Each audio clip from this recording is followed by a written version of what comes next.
in game 5 had Jan played c4. Here in this game, he didn't look very happy earlier on. Well, now he's thrilled. And queen c3 being played quickly is basically a draw offer. They're just going to peter out. And again, Robert, I'll give you a chance to sound off on it because both Fabi and Yvonne weighed in that perhaps the position with c takes d4 on move 18, if we bring up our two boards again, was again an example of Jan playing too fast in a critical moment where knight takes d4 was maybe the last chance to mix it up a little bit. The computer agrees with it as well. And I want to point out a possibly instructive moment in the final position. okay, well, we're Magnus made the move rook to c8, but let's just go back because now they're just going for a 3 against 3 and draw, and they're going to repeat.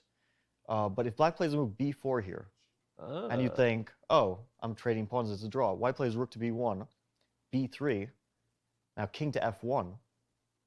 It starts to get dangerous for black. b2, for example. That's pretty funny, actually. The king gets here in time. King e2. White is in time after rook c8 to play king d2, wins that b pawn, and although it still should be a draw, and maybe black can try to harass the kingside pawns with rook b6 and something, now you start to suffer. So it's important in any position, even the most drawn one, not to let your guard down.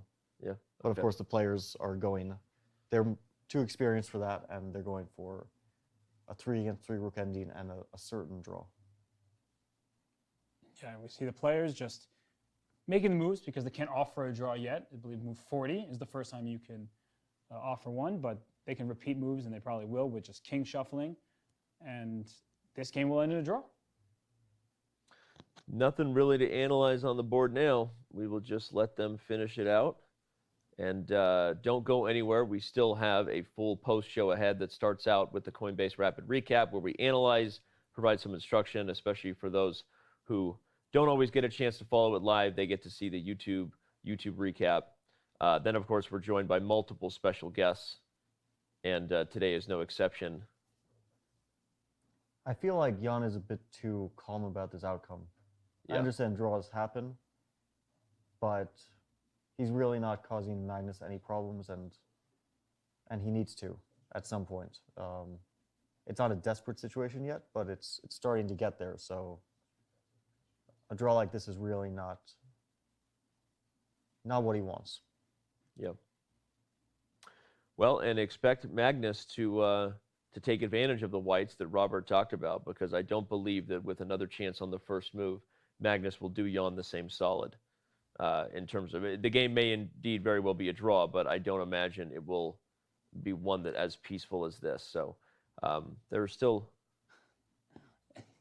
I think Jan's not repeating. Is that? No idea. I think it will. There we go. They did indeed repeat. We'll try to listen in if there's anything interesting. Yeah, but I thought takes in 25. Yeah, it should be. I thought before maybe makes some sense. Yeah, I wasn't so sure about b4, c4. Yeah, but queen e5, maybe. Yeah.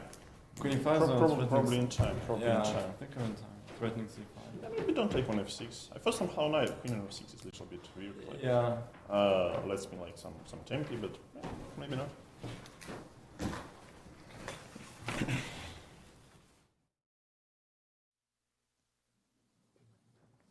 Well, they did just quickly discuss knight takes d4, and Jan said b4 for Magnus, and then Magnus said c4, which I don't know if you heard that. That was the line we were looking at with Yvonne. That was the critical line. It looked like they both zeroed